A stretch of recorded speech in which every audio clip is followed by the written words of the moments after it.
Hey everybody, it's time for another episode of Podcasting over PSP. Check out my new digs. Looking fucking fly. This is our attempt number 2. We recorded about 15 minutes of an episode, and then I felt mad sick because I made the mistake of smoking a clove cigar right before we recorded. One of those blacks. A pure black giant cigarette. Yeah, it's not giant. It's like the size of a regular cigarette. It's thick. It is thick. But, yeah, I mean, cloves are cool. They look cool. They taste good. They look cool, but I think there's a reason people don't smoke them that much. Yeah, it's a lot, especially if you haven't been smoking. Because here's the thing. Every time I finish my weed, I feel like I need more to smoke. Like, because I enjoy the act of smoking, but smoking tobacco and smoking weed are completely fucking different. Mm-hmm. So it's like, you're thinking like, oh, I've been smoking for days now. Like, you know, I'll just smoke a different thing. And then you smoke it and you're like, oh, God, tobacco. Oh, no, my brain. Like, oh. And then I took a huge shit. I shitted out all those. It was like one of those dark brown, like, the whole toilet looks like poop. So anyway. Oh, my God. Yeah, hopefully we didn't talk about anything interesting in the 15 minutes that we, No, it was poo-poo. I was just shitting on Nate. That's right, I forgot about that. Yeah, I felt like, this probably isn't good content. No, it wasn't that interesting, to be honest. But it was mostly because I was floundering around trying to buy time while I waited for my stomach to not, or like my everything to not feel so bad. Yeah. Like I had a topic I wanted to just dive right into from the start, which I'm about to. I accidentally derailed you by... No, you didn't derail me. I was like begging for time. I was like, oh, I feel fucking squanchy. I feel not so good. And then you made the fatal error of giving me the controller. No. Yes, I tried to have you play so I could like regain. Because looking at the game was making it worse. Like it was making me dizzy because I was like moving the camera around and shit. And I was just like, oh no, I'm not ready to play video games right now. But here we are. We're back a couple hours later. And yeah, so let's jump right into the topic that I really wanted to do on this episode, which is...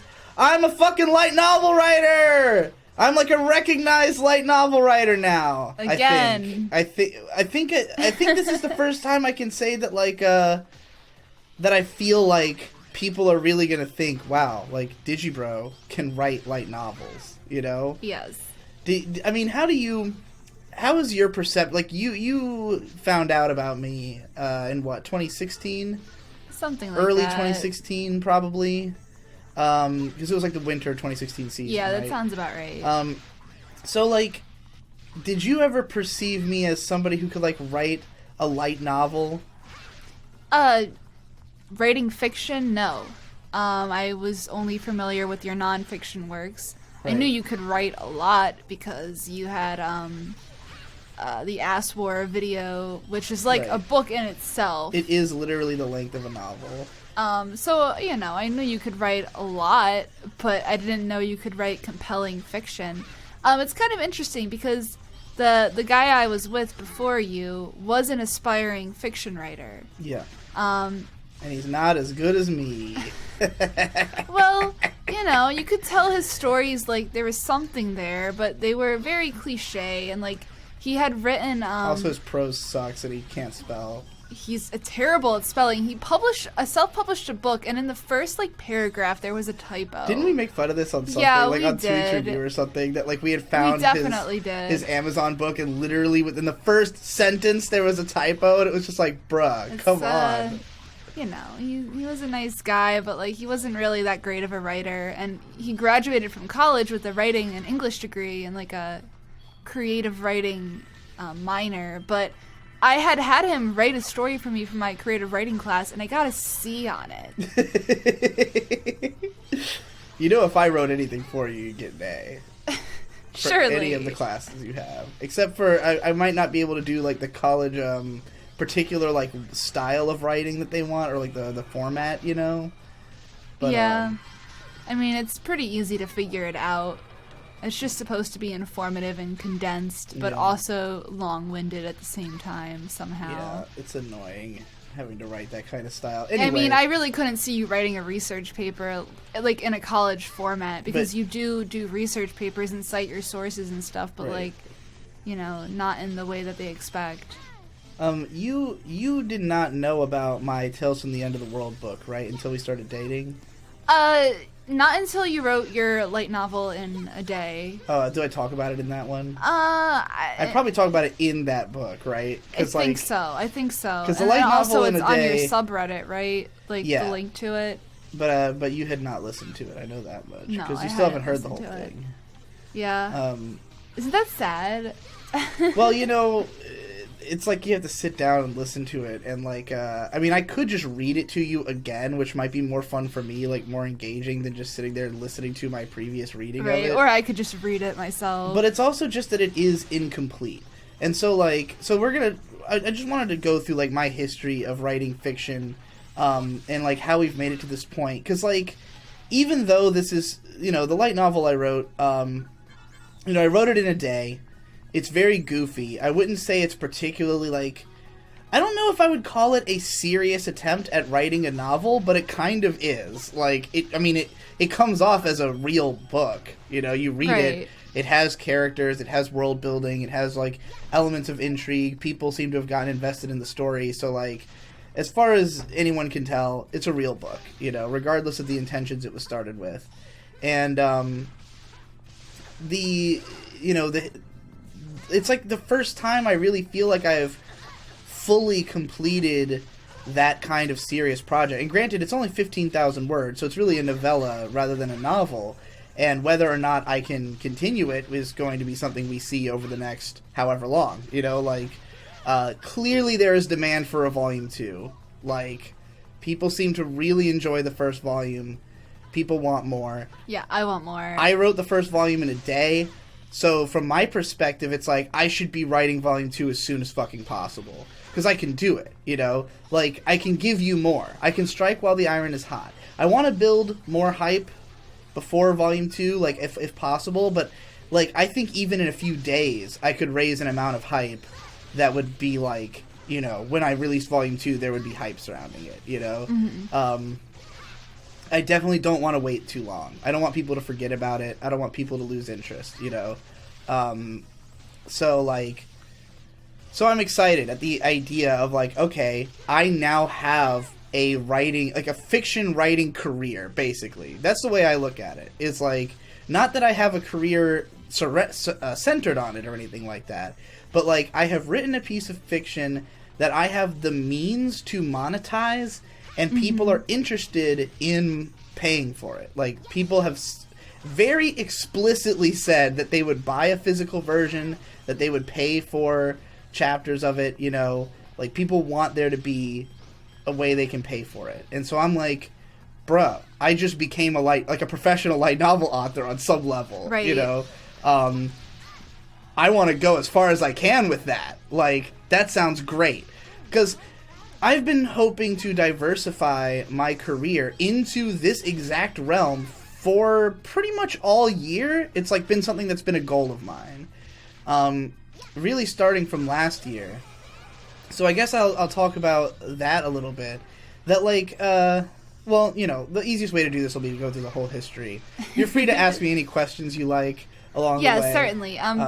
You talk about, like, this is your first steps into a career in this direction. Yeah. You obviously have a music career. When did that feel like you had made a step in the career? Like, I would say that, you know, it's funny. I feel like this light novel is a step further than I've gone with my music career, in a way. Even though, like, the music career has made money, like, there has not yet been a project that I've done with music that is 100% original and successful. Like, the closest you could come would be the Unknown Tape, where it's completely self-produced. It's all my ideas. I'm the only one on it. Yeah, but I mean, even if you're collaborating with other people, it doesn't mean that it's not a career's work. Like, it's true. Like, Gay and Dead, I would say, is original. Like, you're not Yeah. using other people's, like, you know, beats that don't belong to you. Right, I had permission. I paid the people who worked on it with me. Like, you collaborated with I mean, other that was people. that was definitely when I released Bedroom Bedrock, it was definitely a feeling like, okay, now I'm a real musician and I can pursue this. So I guess I would say the mindset I had after Bedroom Bedrock towards my music is similar to how I feel about the light novel right now. But the scale of it is very different. Because the light novel is something that actually appeals to my existing audience. So, like, people who already are fans of anime and manga and light novels and the way I talk about them, which have been at the forefront of me talking about anime my whole career. I've always been talking about light novel adaptations because I'm a huge light novel fan, you know? I was into light novels probably... I'm going to go ahead and say that in the West, I don't think there was fucking anybody who was into light novels before me. Unless they were reading them in Japanese. I mean, the people that brought them over, obviously, were into them. There was some... On some level, that could be... Yeah, like Andrew Cunningham, but he's reading it in Japanese, you know, like... Yeah, I mean, if you, like, were into it in the first wave, where the first light novels were really being, you know, published in English, there is no existing audience for like, light novels. when I got into it, it was just a matter of the fact that, like... I'm the type of person who, and this is still true to this day, when I go out to Barnes & Noble, I look at everything they have. And anything new, I get curious about it and I pick it up. And that's how, like, you know, on Manga Mondays, when, you know, I always end up with, like, the weirdest, most interesting manga, because I literally just look for the weirdest, most interesting looking manga they have at the store, you know? And then I go, oh, that looks interesting, and I buy it. So, like, back when I was, like, 14... when light novels first started getting published in the U.S., I just stumbled upon them, you know? And, like, I read Boogie Pop because I had seen Boogie Pop Phantom on, like, Tech TV, and I think my cousin might have had the DVDs. So I might have actually seen the whole show even before the light novel had come out in the U.S. You know, I had read Vampire Hunter D, which is actually just it's a novel, but it is a series that's like a light novel series. And, you know, I'd seen the Bloodlust movie. So, like, a lot of what came out, Bloodlust, Vampire It's so Blood, interesting was because tied there's into lots stuff. of, like, novels that, like, are very similar to light novels. Yeah.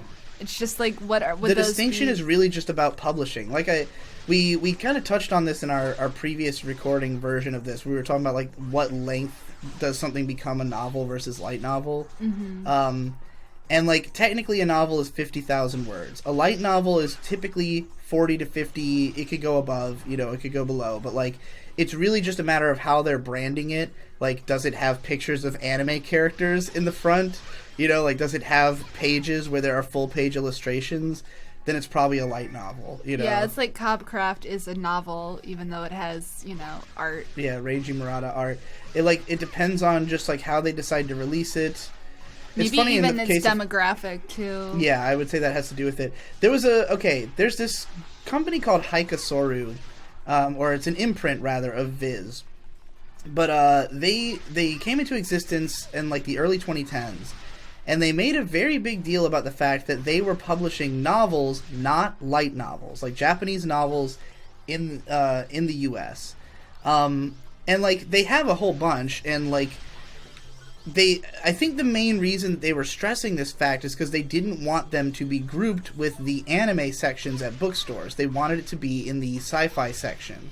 Because these books, like, they market it in such a way that, like, they're not trying to make it look like anime books. They're trying to make it look like sci-fi books, you know? And eventually they got their way. Like, if you were to go to the store, you would find their books more likely in the sci-fi fantasy section. But initially they were very much in the anime book section.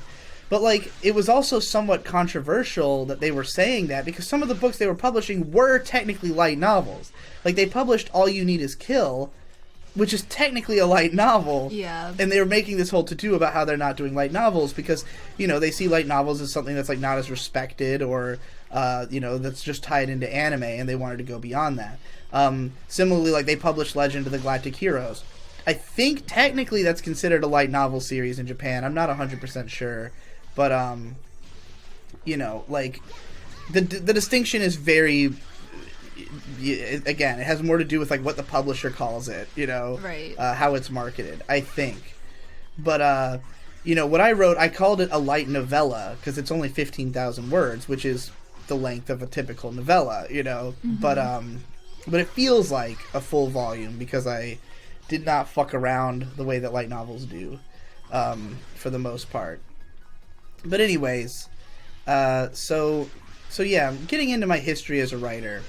I'm just gonna start from the beginning because it's the easiest way to go through this whole story. Of course. So I grew up reading a lot of Nintendo Power. And, like, I read books as a kid for school and shit. I remember reading Holes a couple times. Maniac McGee. I got down for Holes. I read Maniac McGee at least twice. Yeah. You know, I read Harry Potter books 1 and 2. I gave up in book 3 because it was too fucking long.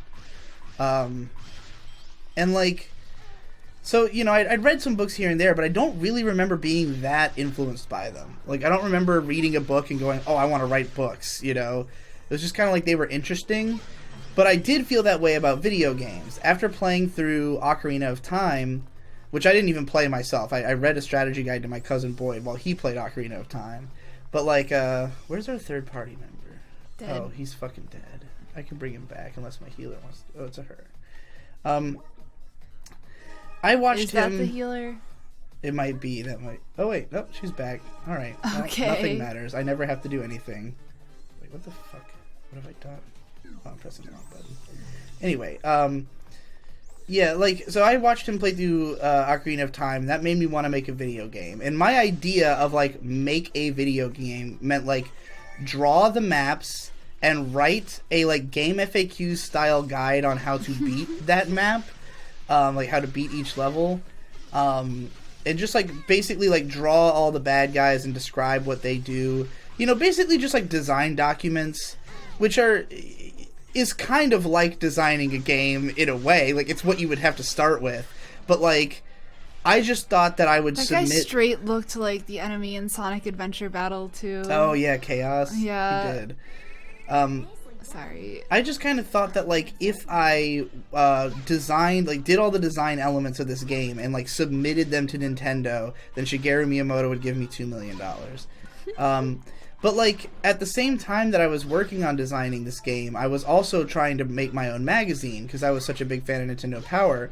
And, like, it's funny, though, because I say all the time that, like, oh, yeah, I grew up reading magazines, I'm a huge magazine guy. But, like, to say that I was reading the magazines is a bit of a stretch. Like, You were just looking at the reviews.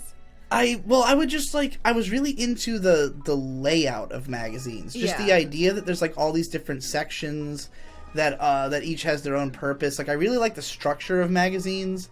And, like, the sections I would always do would be the regular sections that are in every issue. So, like, I would do my own version of the, like the news... Not news, but, like, the fan mail. Mm-hmm. You know, like, I'd answer questions from fans, but I made them up myself.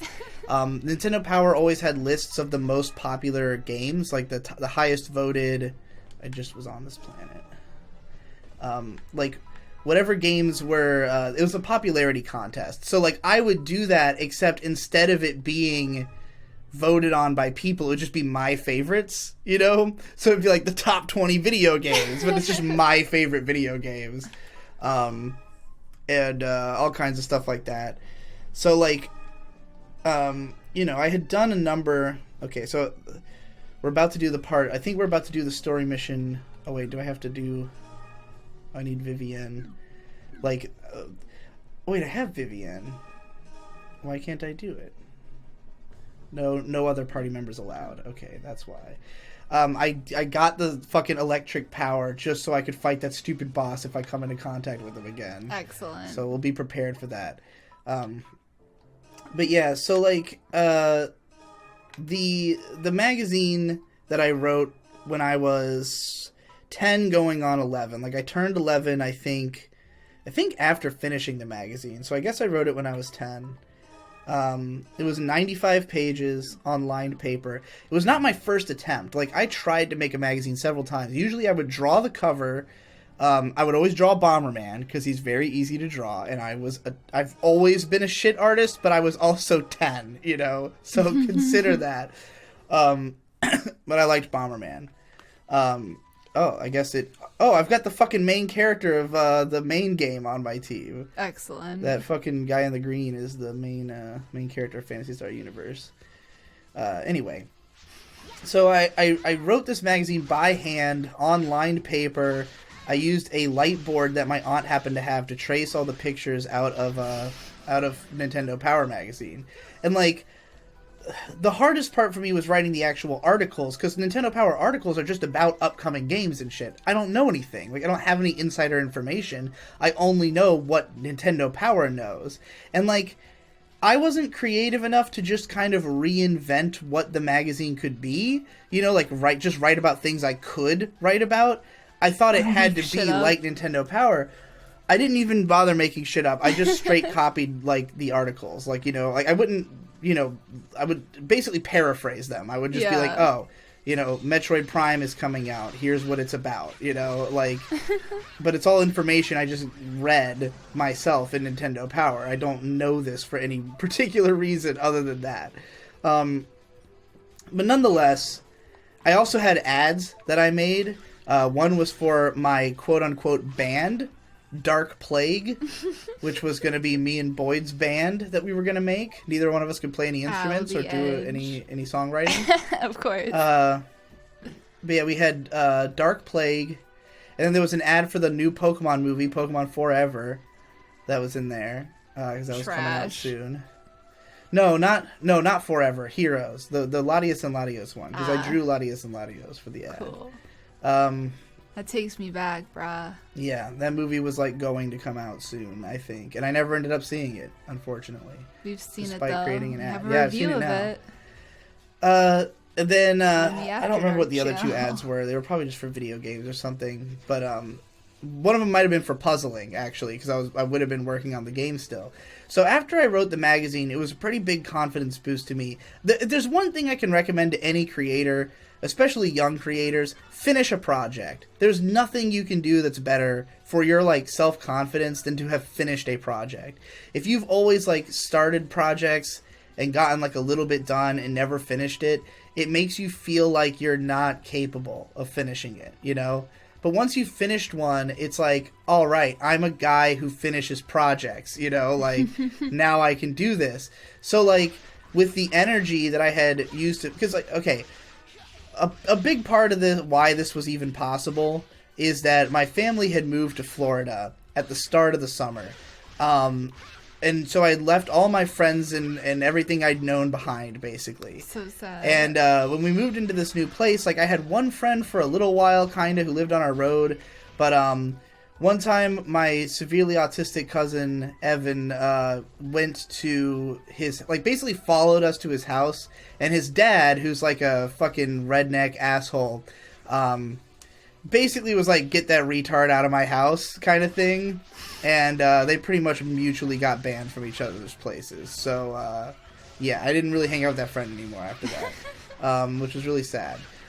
But, so for the rest of the summer, redneck problems. All I really did was sit around and, like, Victor would play. Me, Vic, and Shade were all sharing a room. I was 10. Vic was, like, 8.5. Shade's, you know, 4 or something, coming on 5.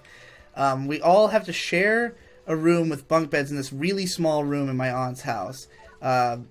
Even though there was another room that was completely unoccupied. This sounds like it can be a fiction backstory of like a character, like a Harry Potter-esque character. Well, you know, this only lasted a short time. It was just like it was basically we had moved to Florida with like a lot of ambition. None of that ambition was realized, and it ended up being a shitty experience for everybody. But because I had nothing better to do that summer, I just worked on this magazine the whole time. So in the end, this worked out kind of well for me because I got motivated to do something. But I worked on this magazine, and then once it was done, it was like, oh shit, I need something new to work on to occupy the time I still have, you know? So I set to work on trying to complete puzzling, like, I was drawing every single enemy, you know, like every item, like just trying to get it all done. And like I had like a list of what I wanted to be in the game, but I never ended up finishing all of this because at some point it was just like it wasn't interesting anymore. You know, like it wasn't fun to work on, to just draw pictures of all these enemies and try to think of them, and like I didn't really have that much of a sense of what the game would be ultimately with all this stuff in it, you know? So eventually I decided I would write a sequel. Like the game had the main character was named Tycall, which was my online username for a long time on the basis of this, because this was like my magnum opus. This puzzling game was what I considered to be my, like, you know, my big thing I was gonna make. You know, the concept of it is shitty, by the way. The idea is just that it's Zelda, except that you have to do like a push block puzzle every time you enter a dungeon to activate the monsters. I don't know why. I thought it was really clever, and my mom had thought it was clever sounding, even though she knows nothing about video games. So, you know, I was like, yeah, I'm a genius, you know. Very adorable. But, like, I don't really remember there being much of a story to it, but the sequel stars Tycall's kids. So he has a son named Tygen and a daughter, I think maybe named Kyla, which might be why I started using that name that I've used ever since. I'm not sure. It might have been something else. Using in this very playthrough. Oh yeah, you're right. I don't know if she was from that, but I know I started using that name a long fucking time ago. But like, it was like a group of 4 characters. The story was completely based off of Golden Sun, because in the time that I right before we left Florida, I had my 11th birthday. My parents got me a Game Boy Advance and Golden Sun. And then because it had taken, like, we had this crazy dramatic trip where it took a week for us to move back to Virginia, I played through, like, the whole game that week. And so I'd become obsessed with Golden Sun. So when I started middle school, we had, like, a study block period. And through study block, I would just write my sequel. So, like, basically, each study block, I would pretty much write, like, one chapter of it, which is only, like, 2 pages. Like, for a very long time... actually, this is still pretty much true. Yeah. Everything I write is really short. Like, I really like things to just be to the point and just, like, immediate action. So, like, each chapter would basically be, like, the characters arrived in a new town. Then a villain shows up and has a power, they fight, and they win. And they move on, you know? Like, occasionally I think characters would die and stuff, but, like, you know. I think I wrote, like, half of the intended length of this book. I don't remember why I stopped. I don't remember if I just didn't think it was good, if I just lost interest, if I didn't know where the story was going to go from then. But, I did not end up finishing this work. However, like, I had enough fun writing it, and I started to see myself as a writer. Like, and this wasn't even the first stuff I had written. Like, I had, back in, like, 2nd grade, did you ever have those projects where you have to make your own book? Like a whole physical book? No. You never had any projects like that? Me, Victor, and Shade all had projects like that. And maybe it's just part of the curriculum. Maybe like an here. identity book where it's, like, print out sheets that you tie together, but, like, we never made our own book. It would be like 6 to 8 pages usually, but you would have like a hard cover on it, like this weird little like hard material. I still have all these books that I made back then, but like I know me and Vic both have like several years worth of like elementary school books that we had to write. But like we had been given this assignment to like create a book when I was in like 2nd grade, and I ended up just like doing more than one. Like, I don't know if we had... I feel like there were 2 that we had to do for class, but I had done more than 2, because I just enjoyed doing it. And then, when we were in middle school, like, that would have been when I wrote this book, and, like, we had writing prompts that we had to do every day, and I just really enjoyed doing the writing prompts. Like, basically, I just realized I like writing, you know? So I started doing it more often. And then, when I was, like, 12, I remember finding fanfiction.net. And I wrote a Zelda fanfic. I also created a 2nd full magazine, though it wasn't as long. The 2nd magazine I did was 24 pages, and it was about anime, and it was mostly just reviews written by me and my cousin.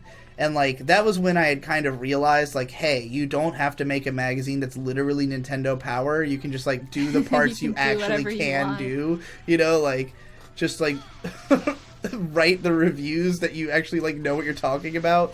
The reviews are terrible, of course. They're all 1 page. Like, I just had this mindset of like a chapter or a review is a page, you know?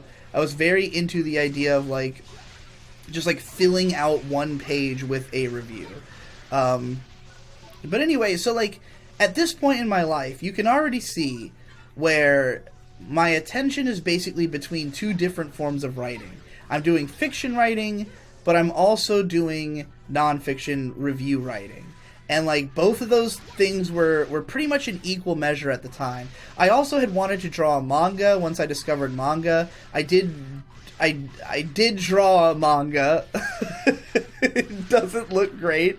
As you can imagine, my art sucks now. You can imagine how it was when I was 12, you know. But I would draw tons of, like, stick figure comics and other random, like, comics and shit. Like, I just always wanted to do some kind of writing, drawing, like, you know, visual / text creative venture. That's been who I've been since I was a kid, you know. So, like, kind of the reason I'm telling you all this is that there were some people who read my light novel and were kind of like, what the fuck? Digibro can write a light novel? Like, wow, it's actually good? I can't believe it. And it's like, well, when you really think about it, this is the culmination of, like, 20 years of experience finally materializing into something worthwhile, you know? So it's, like, I wouldn't read it and go, wow, Digi's first serious attempt at a light novel is good. No. It's like, Digi's first published light novel is good. First Digi, completed light novel all is the good. time, every day since he was born. Since I was a child. And, like, it has not been... It's not like I'm naturally talented. It's not like it came out of nowhere. It took tons of practice, and I wasn't that good at first, you know? Like, if you were to read these old books, you would think, okay, a 10-year-old wrote this, you know? You would not think, oh, this guy is going to become a fucking genius light novel author. Not that you even think that now. I don't think my work is necessarily genius, but you know, it's I'm just taking a fucking victory lap here because I'm so proud of myself for doing it, you know. But anyways, so when I was a teenager, you know, I was creating lots of, like, comics and short stories and stuff like that, but, like, nothing I ever created was that long, and none of it was like I always had this ambition, like, my eyes were always bigger than my head, my whole upbringing. Like, I thought, when I was doing this one stick figure comic, I was going to submit it to a newspaper. Like, my dad had encouraged me. He was like, oh, there's this newspaper that's, like, looking for new comic strips. You should try to create one. And, like, my dad has no understanding of art. How old were you? 12. My dad legit thinks that I am, like, an Maddox incredible would have genius. ripped on you in his book. Oh, yeah. My dad just, like, because of the fact that he doesn't really get what goes into making something really good, a lot of things that are mediocre to him read as really good, you know? Billy Joel Armstrong is the greatest Yes, musician. Billy Joe Armstrong is the greatest songwriter of all time. That is a sentence that left his face.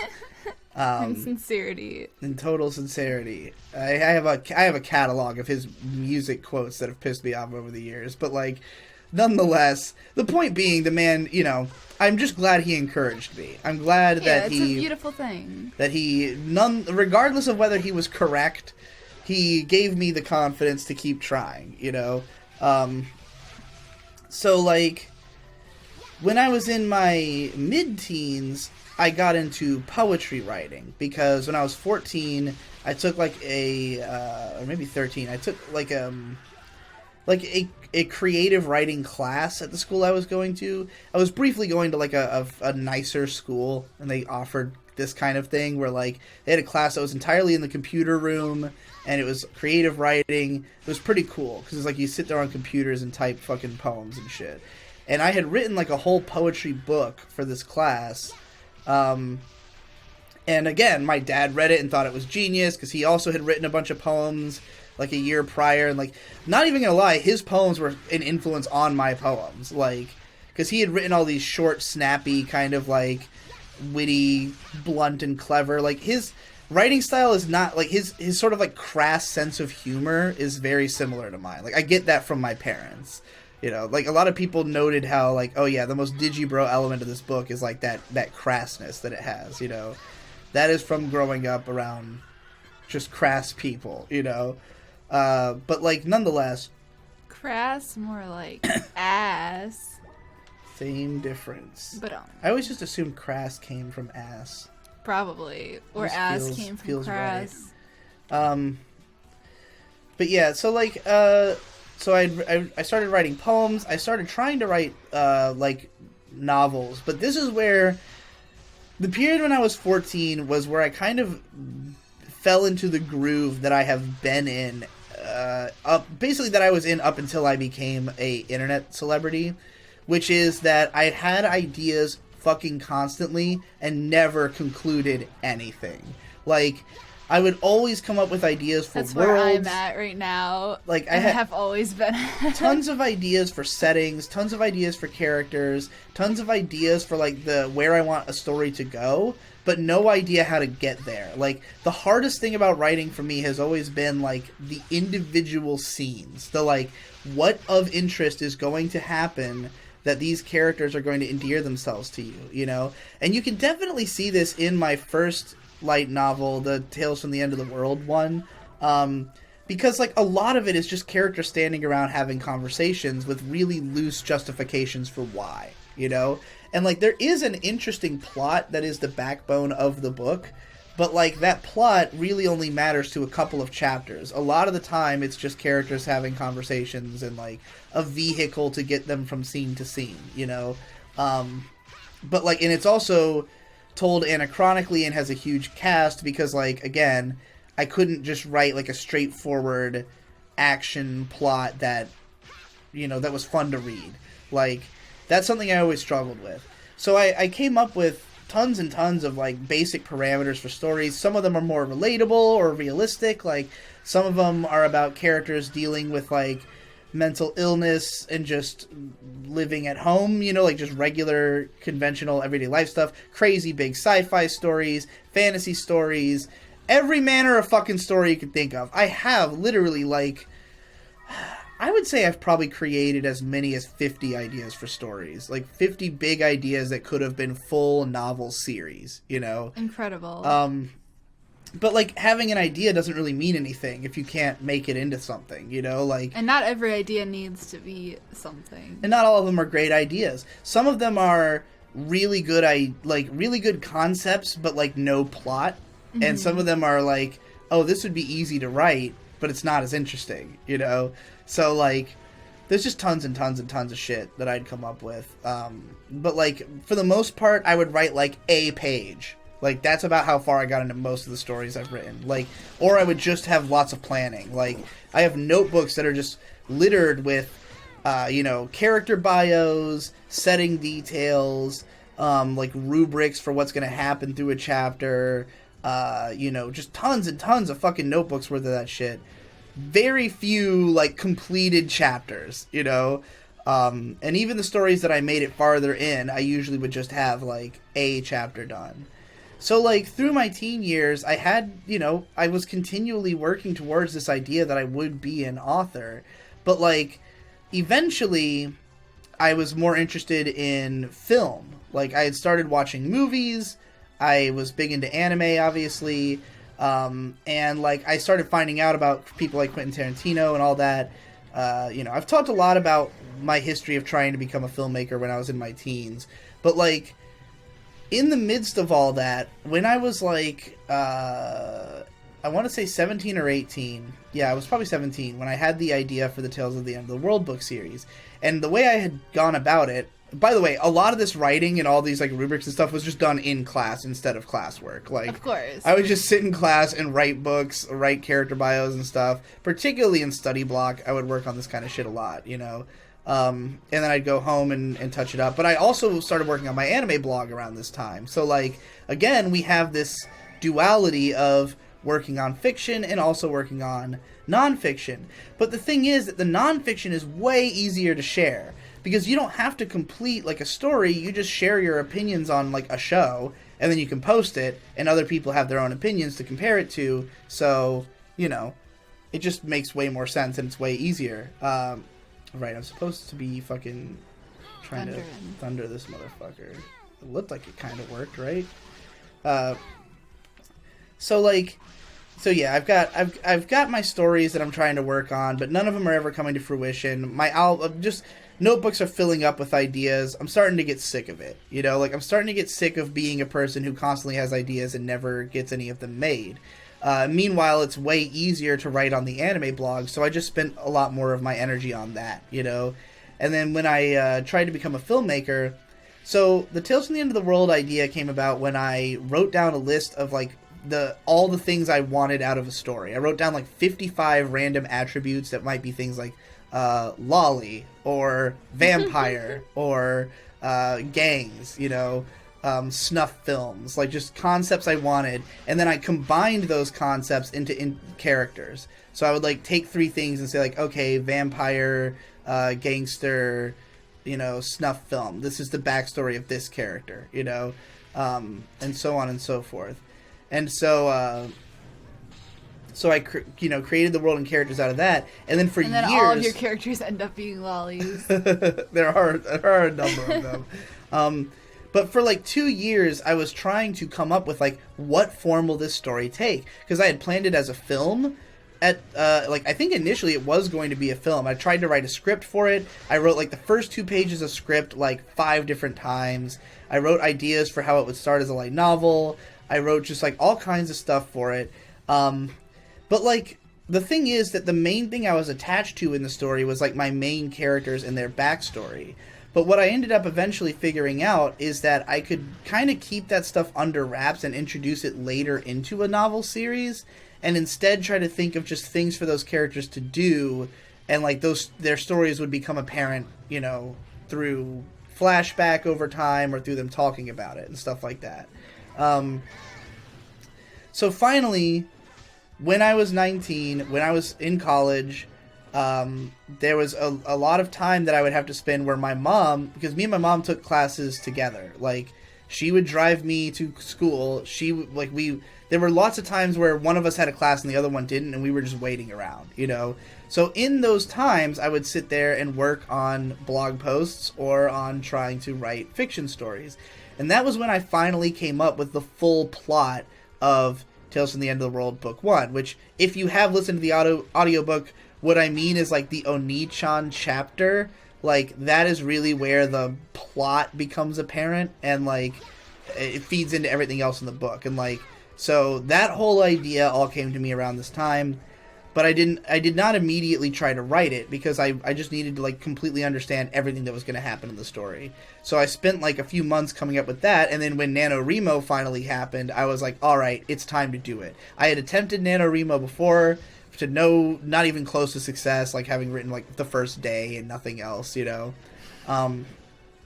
So I was like, this is it. I'm going to become a novelist, because this is like the point where I'd given up on becoming a filmmaker, because my dad had bought us this extremely expensive and nice camera, and we had basically not done shit with it. Like, we'd made a few little videos here and there, but we had not made anything serious. We had not lived up to our ambitions at all. I felt really bad. The camera had also stopped working. Like, it ran into some kind of issues within, like, 2 years, and we could not figure out how to fix it. And when we, like, tried to send it back for repairs, they basically said it would cost as much as, like, buying another camera. Ooh. And, like, we didn't really conceive how to use this thing right. And also, it used cassettes. Like, it recorded to, like, these little micro cassettes. Yeah, I had a camera like that, too, when I was a kid. So, like, yeah, it was interesting. It was a good camera that if we had known what to do with it would have been great, And, like, Victor would eventually become a real filmmaker and get another better, more modern camera he actually understands, that he actually uses. So, like, this whole era of my life basically just manifested in Victor doing the things that I had wanted to do, at that time. But, like, because of the fact that I had not really filmed anything, it just made me realize I must not be that passionate about film. Like, I've managed to continue writing. I've managed to, always be updating my blog. Why haven't I been able to do that with film, So that was when I decided I would try to become a fiction author again. And, like, I really liked the story I had in mind for Tales from the End of the World, so I went for it. And the funny thing about it is that I basically would not have succeeded at NaNoWriMo if not for the fact that I am the man, the myth, the legend, the insane Digibro. The human content machine. The human content machine, because... Oh, they came back to life. I don't know how they keep coming back to life. Maybe they just do. Like, I had,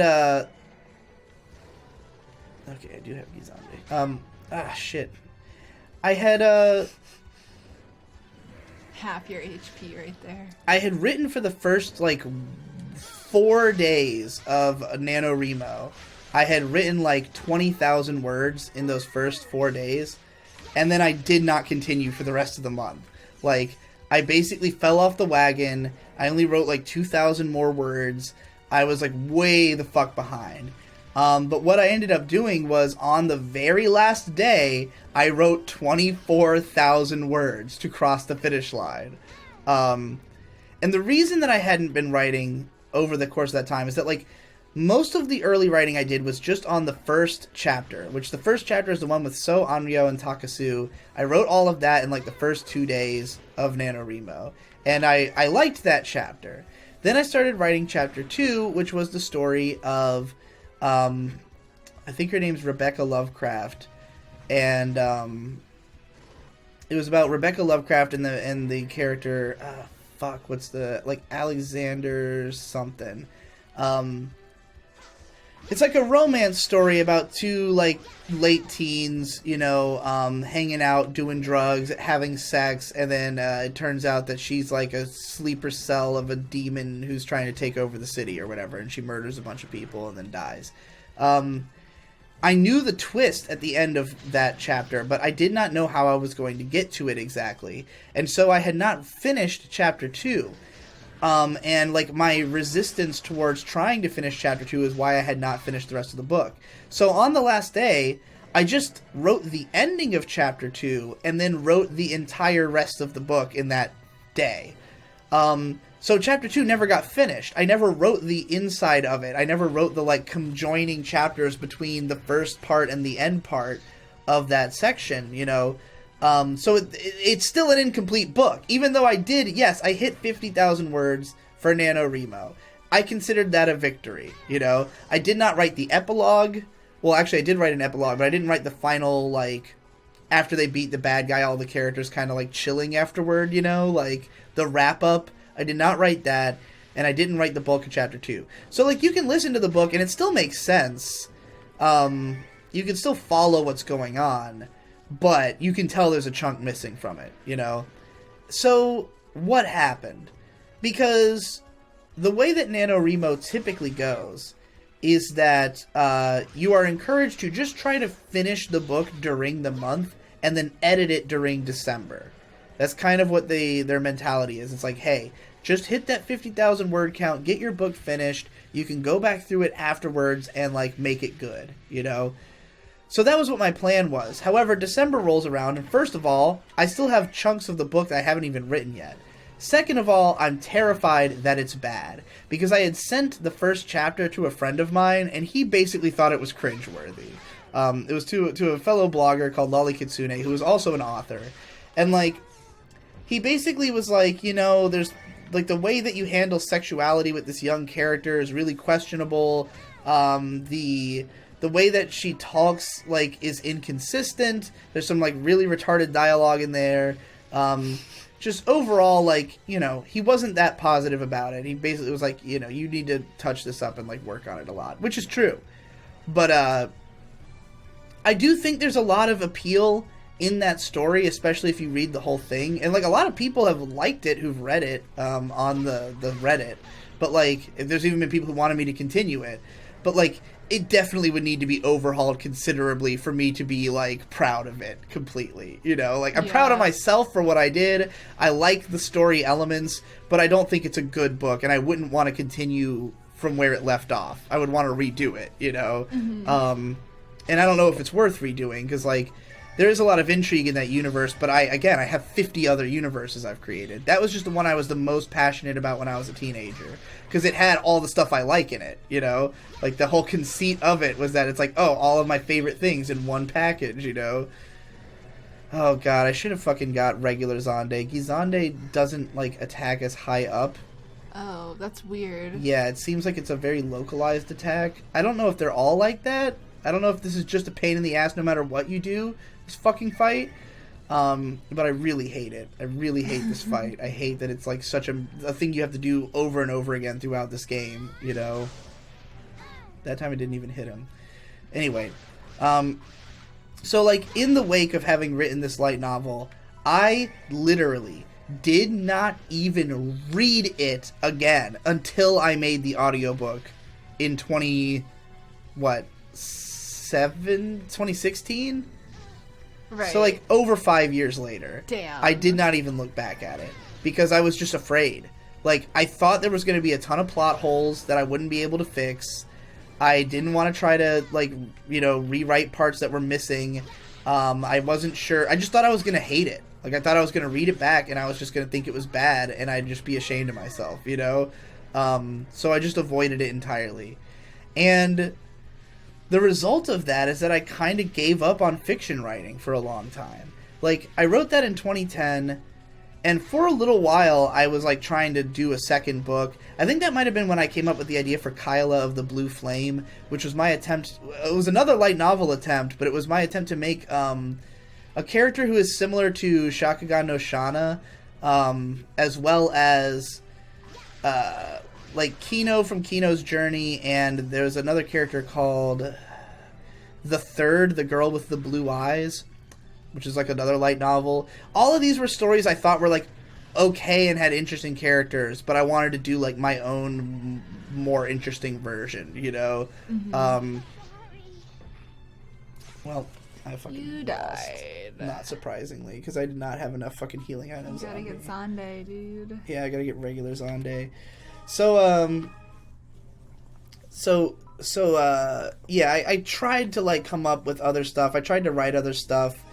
I also made a lot of blogs for these writings. Like, every time I would start a new story, I would make a whole WordPress blog for it. And, like, I've just always been, like, obsessed with the meta of the thing I'm creating. You know? It's like, it's not an... Oh, I had a fucking 20 trimates on me. I just didn't have them on my quick bar. Oh, no. So I easily could have made it through that battle. Oh, boy. Well, you know... Well, at least you have them. That's what happens when you don't know what you actually have in the game. At least you got them. Yeah. What was the other thing I wanted to buy? Zonde. Yes, that's right. I don't know what section that would be in. It would be up. Yes, discs. TMs. So, it is kind of interesting. It is basically TMs, right? Because they're on discs. Just I mean, download it's just like powers. a sci-fi Yeah. conception of spells, which, It really you know, is. Pokemon just took with TMs. Yeah, it's pretty cool. Fucking, ever since they made the TMs non-reusable, it's like... You mean since they made them reusable? Yeah, reusable. I don't know, how do you feel about that? I think it's good. I'm very torn on it because it was like it added a level of challenge to the older games that you're not going to get with the newer games, but it also means that you don't have to reset your game and There's keep just reading so... chains. I think to, it's like, just because there's so fucking many Pokemon. Oh, yeah. Like, you're obviously going to want to use the same powers on more than one and of I do them. think they want to be more friendly to competitive players because there's lots of good moves that you can only get on TMs, and if you use your TM, you have to have another game to fucking reboot to get the TMs in, which is a pain in the dick. Trying to figure out how you, like, assign things to your To your fucking quickie bar. quick bar. Yeah. There we go. Add to palette. There we are. All this talking about NaNoWriMo is like, I really want to try it. You should try it this fucking I coming might do November. it. I mean, you definitely want to have a something Yeah. planned before the month I starts. have a couple of like weird concepts, but like it's- nothing that I think is a good story yet. It's always so- going to feel the best if you can, like, hit the ground running as soon as the month starts, you know, and just, like, go for it. But, like, yeah. You know, I had these guys on my party, but they weren't there during the boss fight. Like, what the fuck? They just abandoned me? Well, I guess we'll find out when we get there again. So yeah, I wrote this NaNoWriMo novel. I was proud of myself. I tried to do follow-up projects, but I just, like, you know, nothing was coming together, and meanwhile, I was having way more fun writing my anime blog still. Like, it just came so naturally to me because I constantly fucking had ideas for it. And, like, there was a period when I was in college where I wrote, like, some absurd... I had published like 60 posts in the span of February or something, 2009. So, like, it was just like I'd constantly come up with ideas and try to make them, you know, into blog posts. And, like, it never stopped being fun or exciting. So at some point I was like, I'm going to try to make this a real thing. Like, surely if my website is big enough, like, okay, this was before, Well, it was around the time that ads were becoming worthless, and I didn't really understand that at the time. So, like, to explain to the audience, there was a time when, like, banner ads on websites actually made you a lot of money. They don't. They do not make you any money now. Because, like, and I think this has to do with the whole, like, why the .com bubble burst. I don't entirely know. Yeah. I haven't really studied my history on this. They realized that they were wasting a ton of money on, banner ads. Yeah, because initially, if your ad was even viewed, you would get, like, a huge cut of money for it. Like, if you had a site, let's say your site was getting 1,000 clicks a day. Everybody who clicks on the site sees the banner ad, and so they pay you out for every click you got on your site. They're used to selling ads to spaces in newspapers and magazines, on TV, where it's like, if people are even seeing it, they are being exposed to the ad.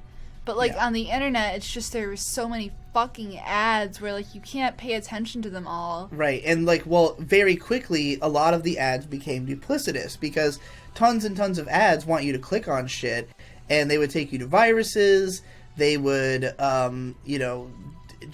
they would fuck with you. And so, like, people were afraid of ads that they found online. When I was a kid, like, I was always just told, like, oh, don't click on anything. Like, it's all like, the floor is lava. Don't click on anything, because you'll break your fucking computer. Yeah. And so, like, the ads gradually became, like, worth less and less. It was also easy to game the system, and they eventually figured that out. So, like, initially it was, if anybody even sees your ad, you're going to get paid. Then it was, if anybody clicks your ad, you're going to get paid. Then it became what it is now, which is if somebody clicks through your ad and buys something, you'll get a cut of the revenue. And the first time I ever saw that structure was with JList. Do you know JList? They sell a bunch of anime merch. Yes, they were a big-time banner ad company that, like, they had tons of banner ads on, like, anything anime-related online. They ran ads in, like, anime magazines, yes, too, right? They also had ads in magazines.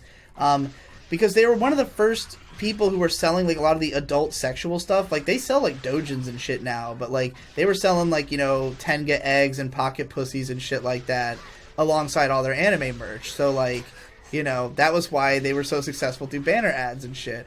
They also sell figures and toys. They have, like, just, like, a very random spattering of stuff. It's, like, whatever they happen to have at the time, It's always been an interesting website, but you would see their ads all the time, so I was well familiar with JList. And they had an affiliate program, not unlike the Amazon affiliate program, where if you put a banner ad on your site and somebody clicks through it and buys something, you get a cut of the profit. So, the thing about running ads on a website is it's only really possible if you own the website, because you have to be able to add HTML code to it.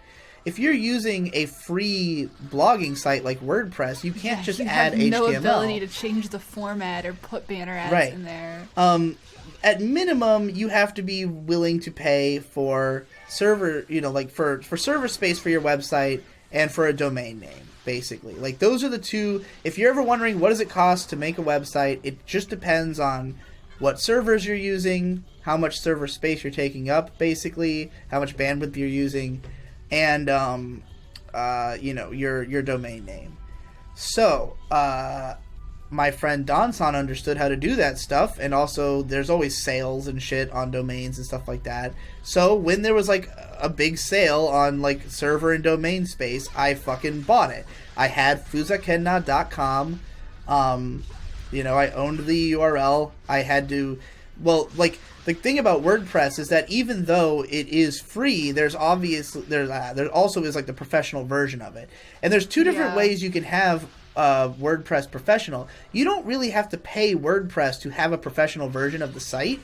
As long as you have your own website, you can access templates in WordPress that you can customize yourself. So, like, you don't have to pay WordPress, but you do have to have a server, where you're hosting your own files and everything, in order to use their, like, their more manipulatable themes. But I had that. I used one of their themes that was, like, highly customizable, so I had a really customized website, And eventually, I signed up for the J-List affiliate program. I had a banner ad on my site. I made $9, and I never got that $9. I'm sure there's some kind of threshold you had to cross before they'd pay you out, but I didn't know that at the time. I was just pissed off. I was like, where the fuck's my $9, you know? That was all I ever made. So eventually I realized that this was not going to work out. That, like, my website... And, like, the what I thought was the cause was that I was too out there. That, like, my writing was not about, like, popular enough subjects. It was too personal. My personality was just, like, a little bit too abrasive. You know, I didn't think I'd be able... I wanted to try to write for, like, an ANN or something, but it didn't seem like that was going to be in the cards for me, you know? Mm-hmm. Unless I really changed my writing style. Or, like, just... You know, maybe went to college, because, like, a lot of those places only hire, you know, people who've been through college. So, like, at this time, I was in college. I did plan to try to get an English degree at one point. You know, so, like, I was thinking about trying to take a very traditional route to becoming, like, an anime writer or something. But all of this was also, like, on the back of, you know, me just kind of giving up on fiction. And it was when I discovered YouTube, obviously, I just went all in on that. And, like, in the early days of me doing, like, My Little Pony analysis and stuff, people were often asking me if I would write fiction. Like, people were always saying, like, oh, you're so good at analyzing storytelling tropes, like, why don't you write some stuff? You know, like, why don't you write some fanfics or just some fiction stories or something? Like, people would always say, oh, I'd read something if you wrote it. And I was always just like, well, I don't think that the ability to recognize good writing necessarily translates to the ability to do good writing. You know, like, I think you can recognize what makes something good, but not really know how to duplicate it, you know, or just not creative. Be interested. Yeah, or even have worthwhile ideas. And, like, a lot of my ideas don't really lend well to traditional storytelling structures or tropes, you know? Like, a lot of my ideas were just fucking weird. And, like, I did some experiments where I tried to write, like, super experimental fiction. Like, I've got all kinds of shit. Like, that's why I started the Dead Projects Graveyard, which I have sadly completely not done, like, at all, basically, which is a patron reward where I was going to go through every... just, like, random dead projects I have laying around. Because I have so fucking many of them, you know? And it would be a good excuse for me to talk about a lot of my fiction writing that, you know, that had just never... seen the light of day. Yeah, it would never, what's the word I'm looking for? Metabolized? Yeah. Masticized. Yeah, there's got to be a different word. Materialized. There we go. Stuff that had never materialized. So, like, around the time of as I was doing my videos, I used to say all the time in videos that, like, the reason I wasn't doing fiction was that I did not enjoy it, that it was too stressful, that, like, trying to think of how to describe stuff was annoying, that, like, it was just so much more fun for me to write my opinions on shit, and I didn't care about writing fiction at all. And it almost read like denial, like, oh, you know, it's fine. I don't need fiction. I'm good enough at doing this other thing, you know? Mm-hmm. But over time, I started to become interested in doing it again. And I slowly started working in, like, doing little bits of flash fiction here and there, maybe on my Tumblr or something, you know, like, just little hints of it, little tastes. But it really all came flooding back when I did the light novel In Like a Day. Because that was basically a huge test of, like, I felt like I had progressed a lot as a writer for my analytical writing. I understood a lot more about, like, what is good in storytelling. I felt like my prose had gotten better. Like, I'd written a lot of good funny stuff. And I was like, maybe I should just write, like, a comedy story, you know, like a crazy parody comedy and see how that goes. And so that's what we got. I wrote this light novel In Like a Day. It sucks and I hate it. But if it gets an anime adaptation, I'll say that it was a masterpiece. And the whole idea was to basically, you know, because of the fact that in Eromanga Sensei, the main character literally writes a light novel in a day, I think. Like, yeah. It is portrayed as something that can easily be done that way. It might be the girl, Elf. Yeah, it was Sensei, the girl. Right? That was her, yeah. Yeah, she churns out this light novel in a day. And I wanted to prove that I could do that too. That, like, I don't know what I was trying to prove, like, that it's... Because I don't remember if I thought it was unrealistic or realistic that she could do it, but I just wanted to do it myself. I don't remember, like, what Probably my complaint was a little bit of exactly. both. Like, oh, this is a fucking feat. Let's Yeah. see if I can do it. And I didn't technically do it in one literal day. You it had was a more week to like do it. 24 hours. Well, yeah, I had a week to get it done, but, like, the actual work effort I did was about 24 hours of accumulated work over the course of 3 days. Yeah. So that's why it's like a day, not literally a day. But the new one was written in literally a day. It's shorter, but it was done in literally a day. And the thing about I wrote this light novel in like a day, it sucks and I hate it, is that it's just a compilation of flash fiction. It's just whatever ideas I came up with in the moment, with no, like, I kept trying to stretch things out. I kept trying to make, like, parts of it as long as possible, but then I would just go until I was out of ideas, basically, you know? Like, the whole part where I'm describing the school, that lasts, like, a while. It's, like, a good, probably 15-20 minutes of the audiobook is just about this school. And then I just eventually I ran out of ideas and moved on, you know? Because, like, it had to be done fast. So it's like, if I can't have an idea in the next 5 seconds, we need to try something else, you know? And that was basically the mentality. But long parts of it were just me, like, talking about my history as a writer, probably saying some of the same stuff I've said in this podcast, if I'm being honest, because I don't really remember. I have not re-listened to that whole light novel. And, like, I consider those parts to be lame and unfortunate, you know? Like, it's just I had to reach this certain word count. So I forced in a bunch of bullshit. But, like, if I were to just crop out all the funny bits from that and have them all as their own separate things, which maybe I should do. Maybe I should have done that. Like, just made them, like, a bunch of small videos about all the other, like, little segments from it. I think that would have been a good idea, because then it'd be easier to revisit a lot of it. But, like, I just did not expect it to get such a good reception. Like, not only did it get a shitload of views, but people thought it was fucking hilarious, you know? And, like, I got fan art. I got people trying to do, like, an anime adaptation of it. Oh my god. A2 pictures. And, like, I had a ton of fun doing it. And, like, all the parts that I like, I was really happy with, you know? Like, I loved the story about the Yu-Gi-Oh! Player with the Windy Bimby card. The little sister who's a swamp monster. You know, ass, the girl with a huge ass. Perfect. Just tons of great stuff that I loved from it. And it made me want to try writing fiction again. However, the question became, like, okay, do I write more, like, goofy parodies, or do I try to write something more serious? Like, I want to show people that I can actually write, you know, and, like, write a real story that they'll actually care about, but what's the best way to go about that, you know?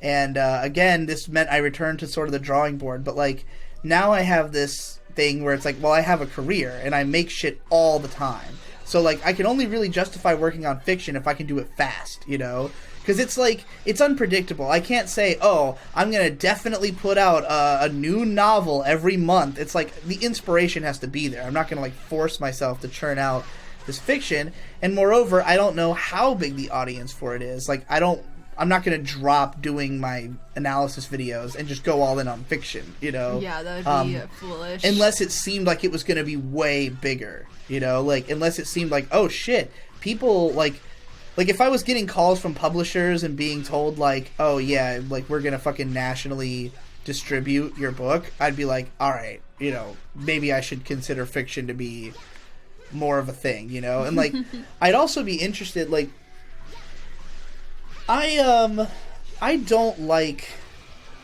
the mainstream media, because I know that, like, contracts are just ways to fuck you, you know? Like, anybody who's worked through contract will tell you, if you've ever worked with a record label, you know that they want to fuck you, you know?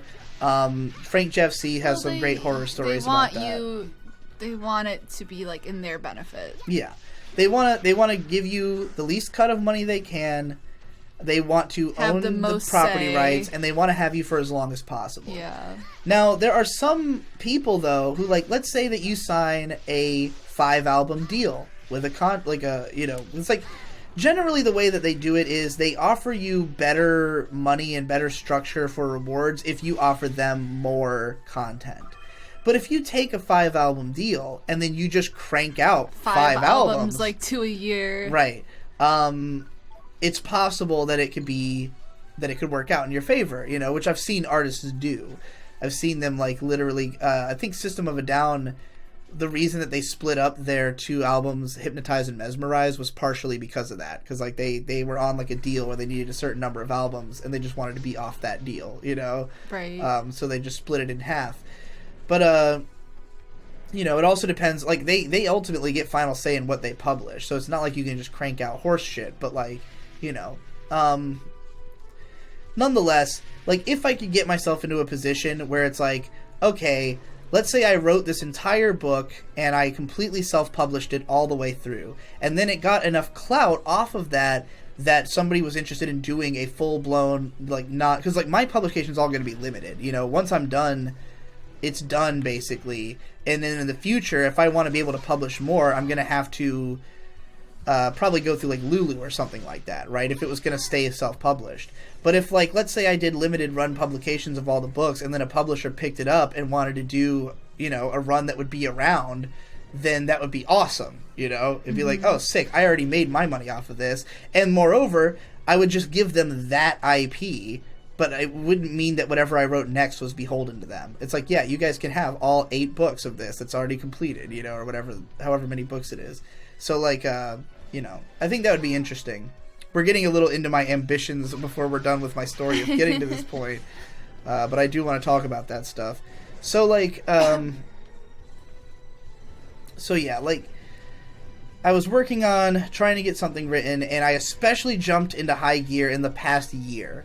Where last summer, after I did the month of videos in August, I had been working on the Yggdrasil's Panopticon story, which, if you are a patron of $7 or more, the first Dead Projects Graveyard was about this story that I was going to write in August called Yggdrasil's Panopticon. That was going to be a light novel, very much in the vein of... what was it that... It was, like, pretty much inspired by my hero's journey, or Otaku Hero's Journey idea. And it had a really unique concept, though. You'd have to listen to the podcast to really... I'm not going to, like, break down the whole thing. I think it's still an interesting idea. That it would still be a good idea to make it a light novel if I ever found the chops to do it. But, like, I wrote a couple chapters of it, and nothing more, as usual. Then I got really inspired to work on this crazy multimedia idea that I had, like, late last year. Do you remember this? My 138 project or whatever it was called. Oh, yeah. Where I was going to create... I don't even want to go too in deep on this because it would take forever. But, like, I had a really huge multimedia project I wanted to work on that was going to involve, like, making games and stuff and, like, all kinds of shit. This is because I was living with Tom while he was making a game and, like, the game dev energy was strong in the air. But it really was not the time for it. That basically is what it came down to. Like, I had lots of neat ideas. All of them were going to be time-consuming, and, you know, again, I'm not doing this as my career yet. Yeah. So I worked on that, and then I also worked on Reality. I was, like, which, if you're a long-time Digi Bros listener, you may remember when I told the story of this idea I had for his book called Reality. Victor came up with the name. But it's a story about, like, basically a sci-fi story where people wear glasses to let them see 3 different layers of reality. And I started writing a story in that universe. I got through like 4 or 5 chapters that I actually thought were pretty decent, but like I just didn't get far enough to like have much to show for it, you know. There's a lot of this stuff that I'd like to just put out, like even just the short, like just what I have, I think would be entertaining. But I also don't want to have people constantly telling me, oh, I want more of this, I want more of this. And it's like, I wrote this like years ago. It's not... Some of it should be continued. But some of it I was only really inspired at that moment, you know. Then I started work on a light novel series earlier this year that I wrote probably like almost half a book worth of. I've got one that like I was putting sincere, real effort into that I'm proud of. I still want to finish it. In fact, it might be, you know, like depending on if this project I'm working on right now goes well, it might be the next thing I do. You know, like after this project is over would be to go back to the Virginia Beach Hermit Society, which is pretty much the name of it, which was also the name of a magazine I tried to do, because again, I've still been trying to do magazines on the side. Like, my whole life basically at this point, the last 20 years, has been constantly bouncing between magazine inspired content and, you know, fiction content, which is more inspired by anime and light novels and manga and that kind of stuff, you know. It's fascinating. So yeah, I've been working on that light novel off and on over the course of the year. I think I mostly was working on it back in like March. And it's just like, I really wanted to do one. Like, I really want to do a light novel because so many people were interested in purchasing the other one. And I talked about doing a physical release of it. And it's not impossible, it still could happen. I wrote this light novel in like a day. Like, people really wanted me to do some kind of physical release, but like, I was just kind of like, I don't want it to be that book because so much of it is bullshit, you know? Like, I'd rather do my first physical release of a book that, like, really feels complete, that, like, isn't full of me, like, reading old stories of mine and stuff, like, literally just reading out of existing books and stuff, you know, just, like, copy-pasting or transcribing shit into the story. Like, you know, I wanted it to be something that was original from start to finish, and, like, as much fun as that book is, there's no reason I couldn't just do more in the exact same style, you know? Like, I could literally just write a second book that was just like it, but with new jokes, you know? Right. So, like, that has been lingering in my mind for a long time. And, like, when I did the t-shirt run back in July, that was meant to be the start of me trying to find new ways to make money through, like, selling merch by myself, and I wanted to try to find new ways to do it, like, every couple of months or so, because, you know, I already make a lot of money on Patreon. I can only milk the same fan base so much, basically, like, and I don't want to try to, like, break the bank on all the people who follow me. I'd prefer to have stuff that, like, appeals to different people. So it's like, hey, if you already bought a t-shirt, I'm not going to sell you another t-shirt 2 months later. Like, nobody needs to have a whole wardrobe of Digibro t-shirts, you know? It'd be one thing if I just had a store on my website that had a bunch of shirts, but I really don't like trying to go through stuff like Redbubble and all that shit, and it doesn't work. People don't buy it. Like, when we did the I Am Games t-shirt, we literally sold the first 12 off of a tweet before the channel existed because Tom was making them himself. Once the channel existed and we were promoting it all the time in videos, no one bought them because it was on Spreadshirt, you know? So it's just like, it's a huge difference, and I knew that. So it's like, all right, I don't give a fuck about having a shirt store. I just want to sell shirts in a limited run at a price point that will be profitable to me, you know? And it went extremely well. I sold 50 shirts. As far as I know, they all got to their people. Like, I haven't heard any complaints about somebody not having one, I don't think. There was one guy whose shirt supposedly got sent back, but I don't think it ever showed up yet. So I don't know. I need to check up on everybody. Maybe I need to check the email that I used for the shirt, so maybe there'll be complaint emails in there. But I have no idea. It seemed like it went well, though. I printed my own postage. I learned all kinds of shit. And it basically, like... It was extremely complicated and convoluted. Yeah, and it basically made me think I want to build a store before I do this again. Because, like, the main thing that made it difficult was that I had people just email me their information. And a lot of people don't know how to write their address or don't know how to follow instructions exactly right. So there's a lot of follow-up. But it was also just difficult to keep track of everything, like who wants what sizes, all that kind of stuff. And, you know, doing all the shipping myself was time-consuming. So it's like, I can't do this every month. It'll take too much time away from my real job, you know? But I made a lot of money off of it, you know? Like, I made over $1,000 selling those 50 shirts in profit, you know? And, well, it was like, I think it was like almost $2,000 in profit. Like, it was a lot of fucking profit. It paid for it paid for our hotel to Otakon, and it paid for your pay for that month. Incredible. And I think there was still more left over after that. So, like, yeah, it was decently successful. So I was like, okay, the next thing I want to do is self-publish a book. Like, I want to either write a magazine or finish a light novel. That's what I want to do. Kickstart it and see how that goes. You know, and like Ben Saint has done 2 now successful self-publishing Kickstarters of his comic that made a lot of money. You know, like I don't think he made much profit. I think it was mostly about bringing it into existence. But you know, it was successful. So I look at that and I go, all right, it's clearly possible to like self-publish, you know, your book. I know a guy who's done it, so I can get advice. You know. It's just a matter of what do I create. And my original idea was that I was going to finally create a magazine and sell that. But I haven't had enough inspiration for a magazine. And, like, I would really want to go all out on it and make it good. And I don't have time to do that. You know, I've got too much other shit on my plate. But this light novel, on the other hand, it was just like this. I read this comment and immediately was like, oh, I could do that. Like, yeah, that sounds like it would be funny. It sounds like it would stay funny.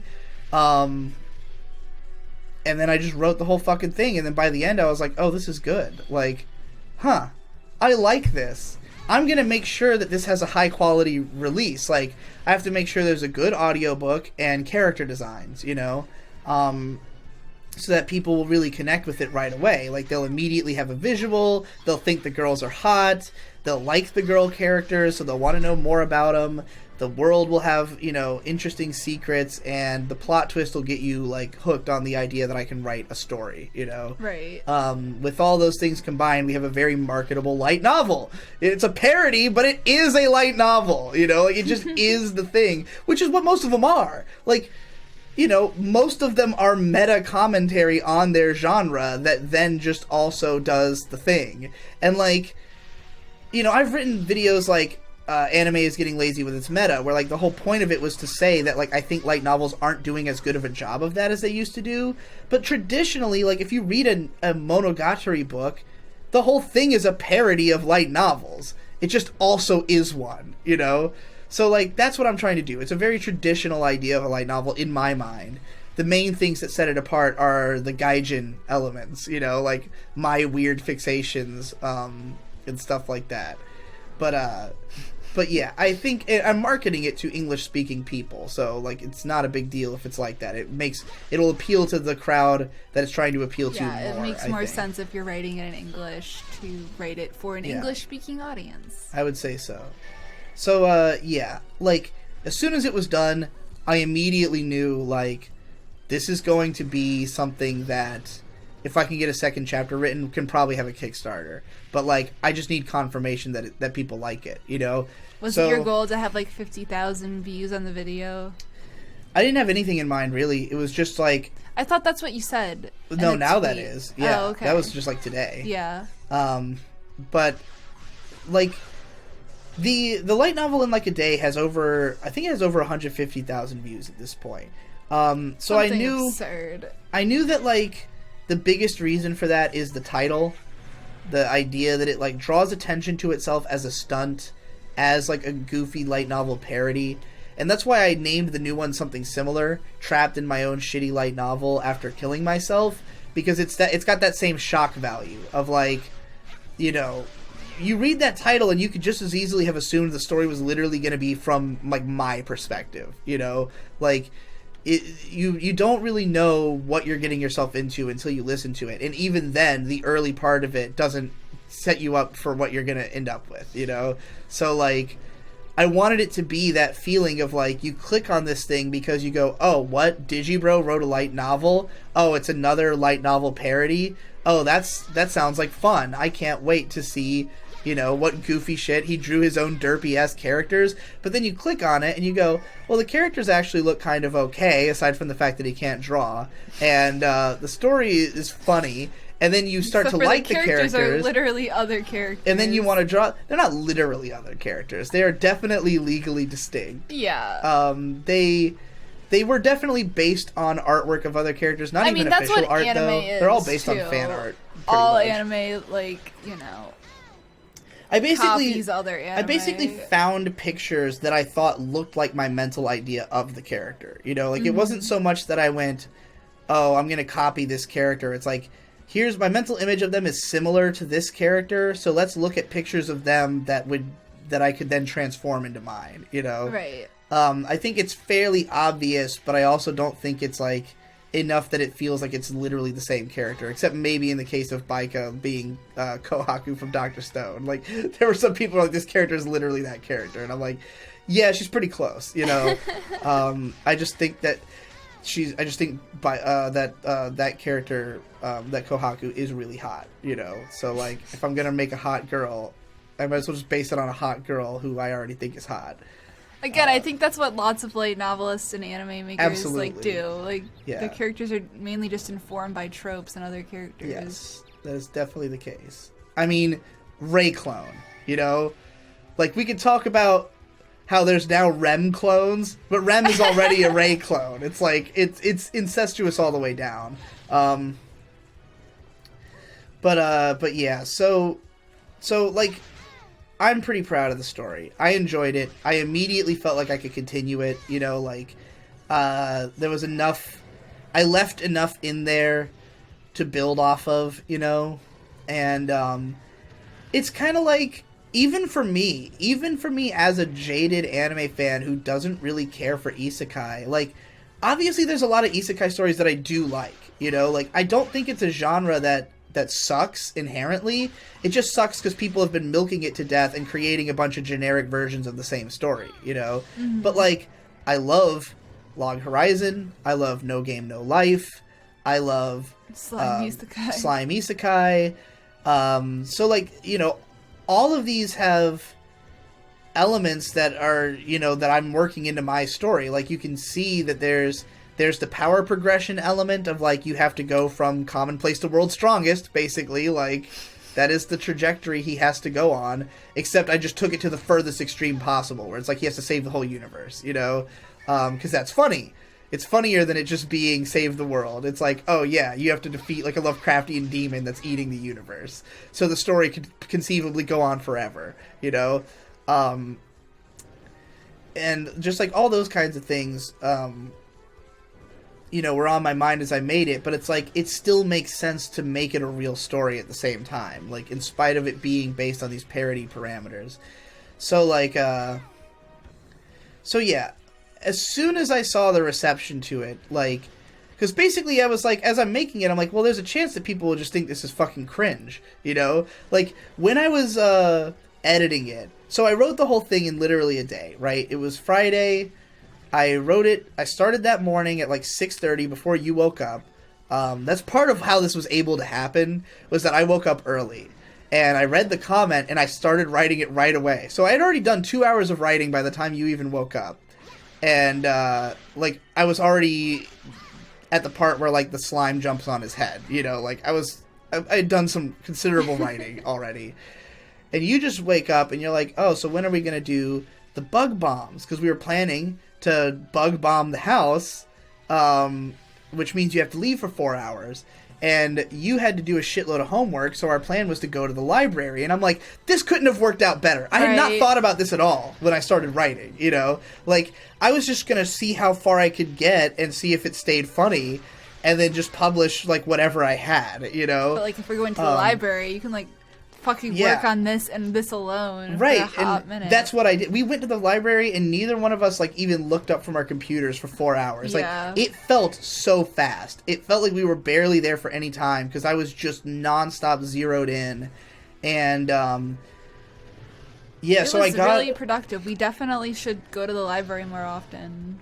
I got all the way up to, the end of the chapter right before Crom's Manor. Like, all of that was in the library, and then we went to lunch, and we were going to try to continue writing at another place. Like, we were going to go to Barnes & Noble, but, like... But they didn't have outlets. Yeah, they didn't have any outlets on the tables at the one near us, and, like, it was rush hour, and we were driving around all day, and also we were, like, worried that the house still smelled like pesticides and shit. But eventually we ended up back at home. I wrote the rest of the light novel pretty much up till, like, 11 o'clock, I think. It was, like, 11:30, I think, when I penned the final words, and, yeah, I did the whole last section pretty much in one go.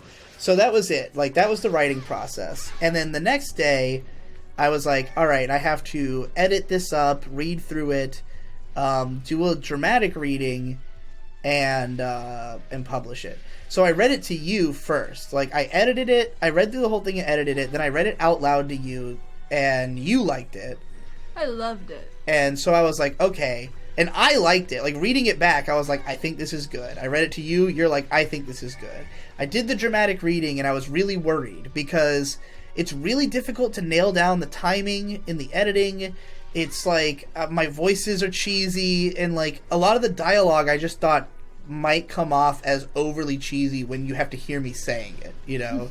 That, like, it was funnier when you read it than when I read it. But there was other stuff I could do really well and enhance it. Like, there were parts that I kind of wrote knowing I'd be voicing them, and then I'd, like, be really putting a lot of stink on certain lines or something, you know? Or, like, how I would ham up the villain and stuff like that. So, like, I kind of knew... I was kind of like writing it with the intention of it being an audiobook, because I knew I was going to have to do an audiobook to get anybody to read it. Nobody's going to just read, you know? So as I was like, I started editing the audiobook, I immediately was like, I really want to be high when I do this, because this is going to take forever. Like, I'm trying to get everything just right. I want this done tonight, so I have to do it all in one go, but it's like, it's a lot. So once I was high and like editing it and listening to it, and then trying to draw the pictures while listening to it back, I was like starting to have doubts, where I was like, I don't know if the like audio editing is that good. I don't know if people are gonna like my vocal take. Like, I know the story is good, I just don't know if the audiobook is good, you know. But I was really happy with the artwork. I had to do 2 attempts. My first attempt came out like shit.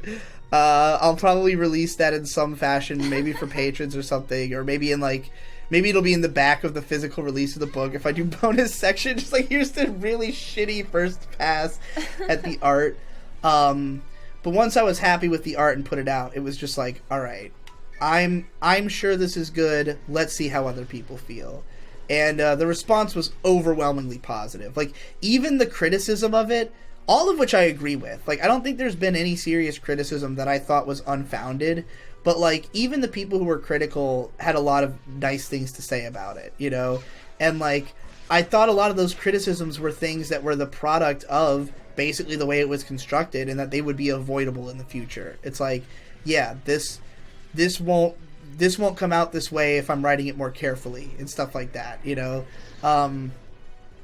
Or just, like, I can expand on a lot of things by writing more. Like, you know, oh, Baika's character's not that fleshed out? Well, that's fine. She's a main character. She'll be here in Volume 2. You know, like, I can take her in whatever direction I need to. She doesn't have to stay the way she was in this volume. You know, I don't want any of these to be flat or static characters.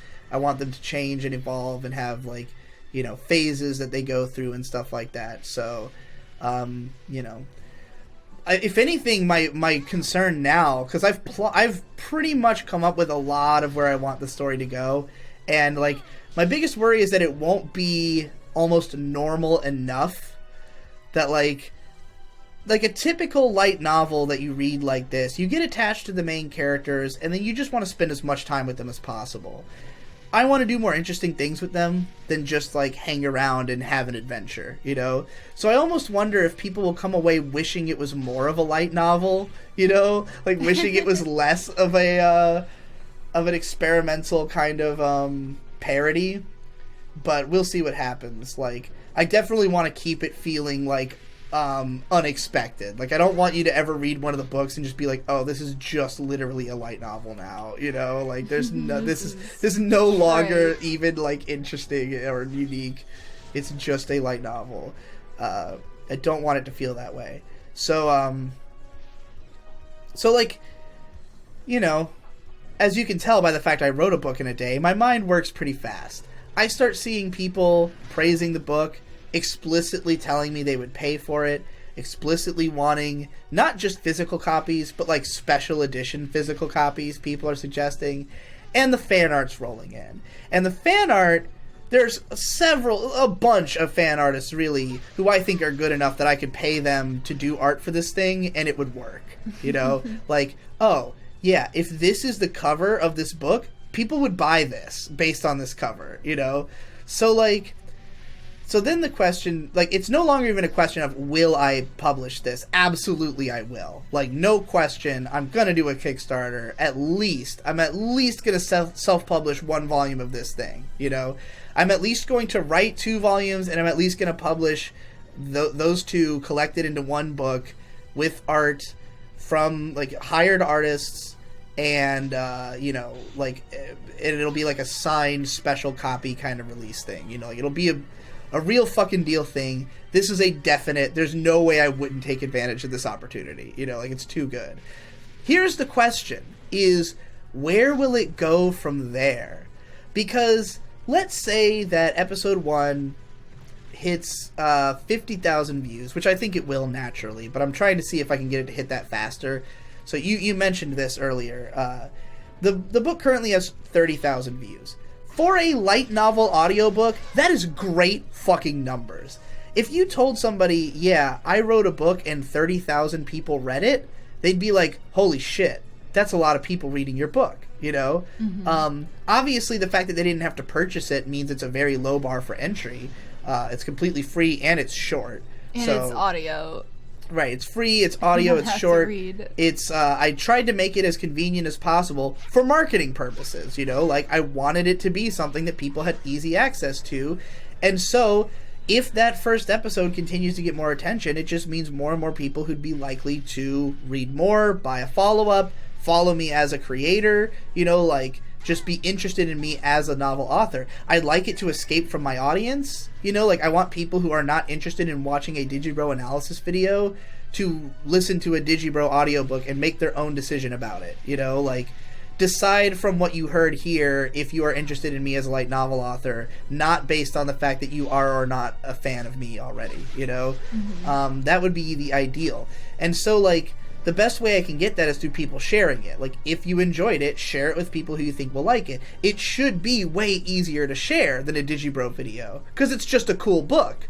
It doesn't criticize any anime you love, you know? It criticizes isekai as a genre, but everybody can make fun of isekai, because guaranteed there's one you don't like. It also celebrates isekai, too, because it is an isekai. And it's also just a fun story. It's got waifus. It's got fucking... There's a lot of different reasons you can enjoy it, you know? So I really hope that it will spread to that audience. So, like, if this thing were to get 50,000 views... and I were to write a second chapter, let's say the second chapter only gets 20 to 25,000 views, but I launch a Kickstarter immediately afterwards. That Kickstarter is guaranteed going to succeed. If those are the view counts on those videos, the amount that I'm going to be asking for, and the amount of enthusiasm people have shown for the story, it is a foregone conclusion. I know it will succeed. I've had successful Kickstarters before. I know how these things go. Like, you know, I'm pretty fucking confident I could do a successful Kickstarter of this book. The question is, where does it go from there? Because a Kickstarter is in itself a publicity event. There are tons of people who, through having a successful Kickstarter, like, and people, you know, writing articles about it, or just, like, talking about the amount of money that it made, or, you know, saying that, like, oh, this guy... You know, like, just basically being able to tell, like, let's say I wanted to bring this to a publisher, and I was like, hey... not only is this like a book that's good that you should publish, but it's already had a hugely successful Kickstarter. It's already been, you know, beloved by the people who've read it, and you know, just look at the numbers. Like, you could do this on a bigger scale, you know. Mm-hmm. So like, there's tons of possibility that comes from just having done a Kickstarter and having proven the monetary value of the story. Now, let's say that even without all that, like even without any extra advertising, let's say that the first volume just continued to grow. Like, let's say it eventually had 200,000 views. Well, then, now you're at a point where even regardless of a Kickstarter, you might be able to show it to a publisher and say, this has 200,000 views, you know, like... read through the reviews. Just read the comments, you know? They're almost all fucking positive. Like, and the ones that are negative are way more in-depth, you know? Like, there might be one or two comments that are just, like, cringe, you know? But, like, the amount of glowing praise in the comments is overwhelming. It is by far the best response I've ever gotten to anything I've done. Nobody's upset, you know? Like, It's just a fun book people got to read, and they're just like, wow, I didn't see this coming. So, I think that there's a ton of potential, not only for this series, but if this series were to prove to people that, like, I'm an interesting light novel author and they want to read the next thing I write, then the next thing I write could also be successful, And so it's like... What if your successful light novel gets picked up by a publisher and spurs on, like, a bunch of Western light novels? Dude, what if I become the godfather of a new movement in writing? What if I get an anime adaptation? What if blah, blah, blah? And, like, people are all speculating all this already. Because, of course, anybody wants to. Like, that's the first thought that's going to come into your head. Oh, anime critic writes light novel that's better than a lot of the light novels that get adapted to anime. It better get an anime, It's on the one hand... Like, I'm obviously not going to walk around thinking about the idea that that's going to happen, because it's ludicrous. Like, the odds are so low. But then at the same time, it's like, hey, look, Ninja Slayer got an anime. That was a Western comic.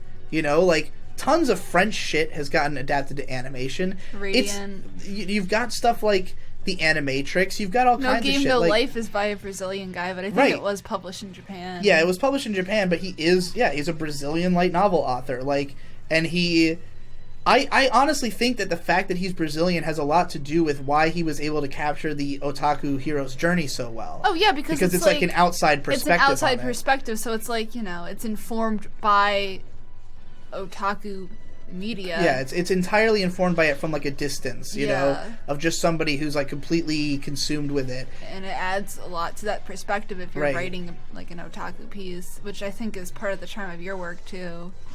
And if I were to do, like, I know that, Mr. Cynical had some complaints about how, this is, like, a Westerner's take on isekai. Yeah. But again, like, in the case of No Game No Life, it's a Brazilian person's perspective on otaku culture. I do think that in that case, No Game No Life was written for a Japanese audience. Like, it's very much meant to be an otaku story. Yeah, but yours Japan. Was meant to appeal to a Western audience. Right. It's meant for people who are observing isekai from the West. Like, and there are people who... There might be even more. Like, it's important that there's a line in there where she says, like, we have no records of an isekai actually getting finished. Obviously, there are isekai that have been completed in Japan. I don't know if any of them have come to the States. Like, it's the kind of thing where, like, I'm sure that somebody... That's not complete. Yeah, it is. It's complete. The whole light novels? Yeah, I mean, it just got released in America, though. Like, the first volume did. Huh, but I'm pretty sure it's a completed story. Well, there's not a lot of them, and I've never heard of any rarity. of them. So, they're not meant to have early endings. They're meant to go on for a hot minute. Well, yeah, I mean, because it's like, if you're successful, why would you stop? Right. You have to come up with a whole new idea. I mean, Sword Art Online technically had an ending. It's not really isekai, though. Technically, it's just, adjacent. But, oh, fuck, did I get him? No, he just kind of bounced for no fucking reason. So yeah, obviously, the isekai part of SAO. My mind can go crazy with all the fantasies of all the things that can happen, and I'm not going to tell myself, oh, this is getting an anime, but why would I not try? Like, if my foot is already in the door of something where people think it's good enough that they would even speculate something like that, if people are even willing to joke about it, then it's like, let's fucking see how far we can take this thing. Crunchyroll is making anime. Right. What if Crunchyroll wants to get into light novel publishing? What if Seven Seas wants to pick me up? Like, they've done Western shit, like, it wouldn't even be weird, I don't think, for like Seven Seas to publish my light novel. Fucking, I'll get Andrew Cunningham to reverse translate it into Japanese. I don't know if he can do that, but, that would require a mastery of the craft. Yeah, well, I mean, he's great at Japanese to English translation, that's for sure. But, I don't know if he could do it in reverse. But, in any case, yeah, like, if... these possibilities are all on the table, and all I want to do is make sure that I don't shy away from taking it as far as I can, like, I know I can write more chapters of this. So, like, there's no reason not to continue the story if people want it to be continued. I know that I can do at least a successful Kickstarter of a first volume. There's no reason not to do it if I know I can do it. Where will we go from there? Like, if the story stops growing, I might lose interest, you know? Like, if it gets to a point where I've published, let's say I've published 3 or 4 volumes, and the first one's not getting any new views, there's diminishing view counts on each one, maybe, like, people don't like the way I take the story, or, you know, the Kickstarter for the second volume doesn't succeed, or something like that. Like, if it reaches a point like that, that'll be where it's like, alright, let's question this. But, like, I honestly think that I could do it so fast that I could just do the whole thing in, like, a couple months, you know? Like, just ride this whole wave as fast as possible, take it as hard as I can, but the only way it'll be possible is if I put it at the forefront. You know, like, it has to at least spend some time as the main thing I'm doing. And, I almost never will let something do that, you know? Whoa. I fucking beat his ass. He's down and out. Again. Good lord, that took forever. It's a 9,000 hit wonder. Hopefully that's the last story mission where you have to fight that fucking thing. But yeah, like, basically, there's no reason not to take it as far as I can, do as much as I can, and, like, I have a lot of hopes for it. So I think there's a ton of potential. This girl's Dude, it's fucking tits. Black Fox. Oh my god, you're right. Forgot about that. We got to talk about that on the next one, probably. Yeah, we got to record another episode later tonight. Yeah, we're pretty much going to wrap this one up as soon as this cutscene is over, I think. Because I think we've been going for like an hour and a half. I had to fight that boss twice. More. Oh boy. But yeah, like, I guess just what I'm trying to say is that, like, most of the time I'm not willing to say, like, oh, this new thing I'm working on is worth setting aside everything else for. Like, I won't do it for an album, you know? I've made some albums I really care about that I really think are, like, works of art that I'm proud of, but, like, they never had the response or the marketability or just the sheer, like, overwhelming positivity that this has. When I saw all that fan art and all those fucking comments just, like, sucking my dick over this light novel, it's just like, there's nothing I could do that I think would make more sense than this, you know? Like, I obviously have to get done all my patron rewards and, like, the whistleblower, certain videos that I need for my channel to stay alive. The whistleblower was a hot chick all along. Have you been reading this? I just saw I'm whistleblower. Mashing through it. I just saw that she was a whistleblower. I thought it was funny. Yeah, that is funny. She's pretty good, too. I think she might be the hottest chick. That one? When they showed her face earlier, it was really good. Weren't there, like, 2? Is it the other one you're thinking of? Because I think there were 2 girls who were... No, that's just her. She's alright, I guess. She had, like, a good facial shot. No, she's definitely not hotter than the blue robot girl. Yeah, Vivienne is the best. That's why she's the avatar. Fun. But yeah, so basically, I think she's one of the main girls in the actual Phantasy Star Universe game. The purple-haired girl. I don't know why there's dialogue choices in this game. I don't think any of them have any consequences, and I couldn't possibly care less. But, yeah, so how do you feel about this whole me being a novelist idea? I love your writing. I love reading it. I'm excited to be the first person to hear all your ideas. And seeing all the fan art, like, I knew it was going to happen. I knew after I saw, like, your designs of the characters, people are really going to want to draw, like, at least Exia. Especially just because they are, like, my drawing is bad. Like, the design sense is good, but the characters look bad. Like, it's, like, very Ryukishi 07 in that regard. If you had somebody else draw your art, they would feel like, oh, these characters have a defined aesthetic. Yeah. But, like, if they see your art, it's like, oh, this is an abstract, shitty version of a character I like. I want to draw all of my characters. Like, no matter how far this book series goes, there will always be the original art by me that other people will be basing it off of. Kind of like, Toho, how, like, Zune does all the art in Toho. It looks okay, but, like, the fan art is where it comes to life, Yeah, also, like, Higurashi. Yeah. So, like, I want it to be like that, where, I'll design all the characters, and then I'll just kind of... Unless it's, like, there might be certain side characters that I just let people come up with themselves. Like, Crom, I'm not going to try to draw Crom, All the beefcake guys. In any case... Yeah, what I'm really hoping for, like, if you wanted to ask me what am I hoping for more than anything, like, what is my loftiest possible conception what are you of this, hoping for? is that I will just become a novelist. That, like, this will be my actual job. Because I love doing analysis videos, and I've been doing it as a job for a long time, but I would rather do novels as a job and do analysis videos as a passion. Because, like, the kind of videos that I want to do the most are not that profitable on the modern YouTube, you know, the modern system of YouTube. Like, I cannot just create the kind of stuff I really want to do and make money doing it, because when I tried to do that last year, I lost a lot of patrons, you know, because it takes too long. It's heavy, hard content that takes a long time, and, like, in my heart of hearts, what I want the most to be able to do with my videos is to spend a lot of time sitting around smoking pot and watching anime, and then conglomerizing all the ideas into crazy, big, weird, Cinematech-esque videos. My Big Anime Face series, you know? Like, that would be my dream YouTube series.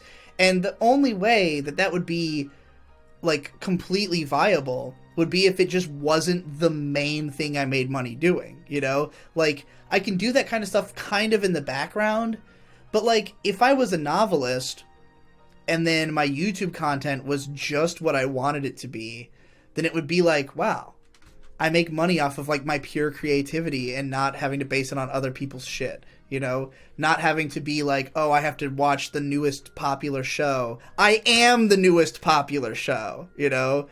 So that's why, in spite of the fact that for years I've been saying, like, oh, you know, I don't mind being, like, a so-called not real artist. Like, that's not the part that bothers me. I consider analysis an art. I consider what I do to be art. But, like, if I could be famous without having to rely on the fact that I talk about shit other people have done, then that would be nice, you know? But we'll see. And it'd also be a great way for me to transition out of, you know, YouTube's not probably going to be the same way it is forever. Like, as a novelist, I could be famous forever, you know? Like, as long as I keep writing novels. As long as your stories are still good. But yeah, I mean, a lot of people just are so prolific where their later works are like shit, like Stephen King. I mean, I don't think his stuff is necessarily shit. I mean, it's not as good as his old stuff, in my opinion. I think he's more of like a, you know, like you're never sure what it's going to be. Like the Dark Tower series is pretty deep into his career, and people love those books. I mean, he still makes some good stuff, but he made that one that was about like the horror, about like the lamp. Like, it's just, you know, he is prolific. Yeah. He's a genius. Like a lot of the big authors are people who just write constantly and really fast and just, you know, get book deals because they're who they are.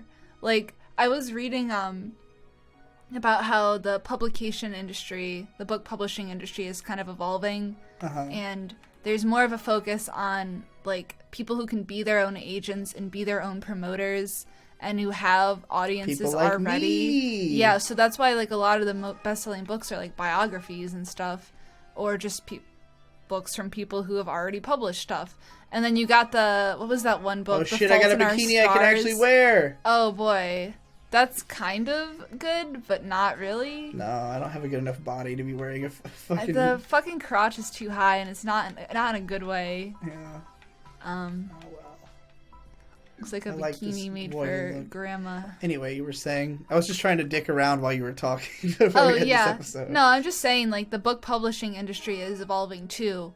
As well as YouTube is, and just the way people consume and what is being, like, marketed towards them, marketed towards an audience, because there's so many people who seek careers in the creative field, but, like, you know, for a lot of people it's more viable to do things on their own and do things as a hobby.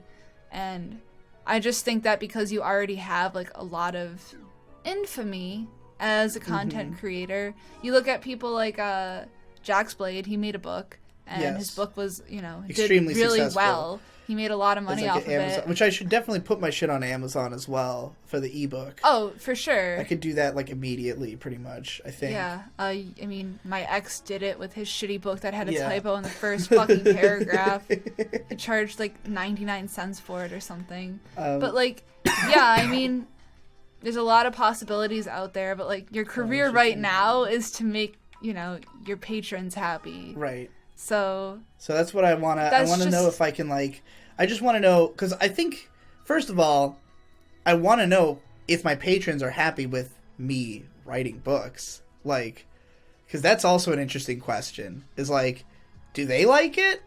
Like, that was something that was like all the first day. I was just seeing like constant praise on Twitter and YouTube comments. Yeah, but your Discord was like not... It was, I mean, it takes people forever to read something, you know? Oh, yeah, I mean... It depends on who happens to be there at the moment, and also everybody just assumed it was going to be, like, a parody, you know? Like pure parody. You know, it's gotten praised in there, but it's like, I don't know if people would really want me to, like, do this, you know, as opposed to doing something else. And obviously, if you change gears like that, your audience is going to shift dramatically, because But there's also a bunch of new people who might come in, you know? Like, what if it was like, oh, you shaved off like half of... Let's say that I just like came out with an announcement, was like, I'm never doing an analysis video again, just light novels, you know? I would obviously lose a shitload of patrons all at once. That would be the worst idea ever. But then the question would be, would I gain them back? Because that's what I did with the pony and anime thing. But you know? You're making videos. The people want to watch videos. And there's still videos. Your audience right now...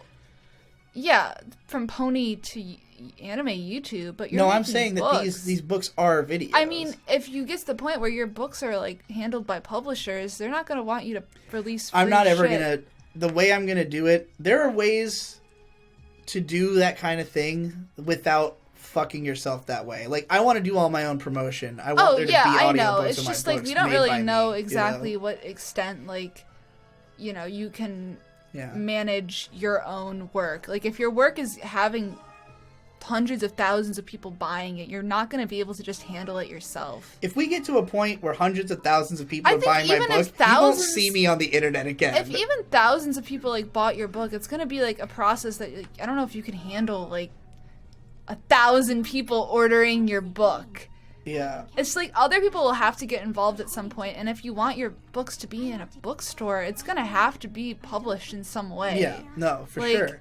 Well, that's why I was saying that, like, I want to just complete this light novel series, self-publish it all the way through, but it'll be a limited run. So, like, by the time we get to the point where it's like, oh, a publisher wants this, that's when it's like, it's no longer a question of, are my patrons and my Kickstarter funding this? It's a totally different thing, you know? Right. Like, while we're in the stage of, oh, I'm publishing this by myself, it's a question of, what do my patrons want? What are people willing to pay for this? Like, how profitable is this relative to how fun it is for me to do, you know? Mm-hmm.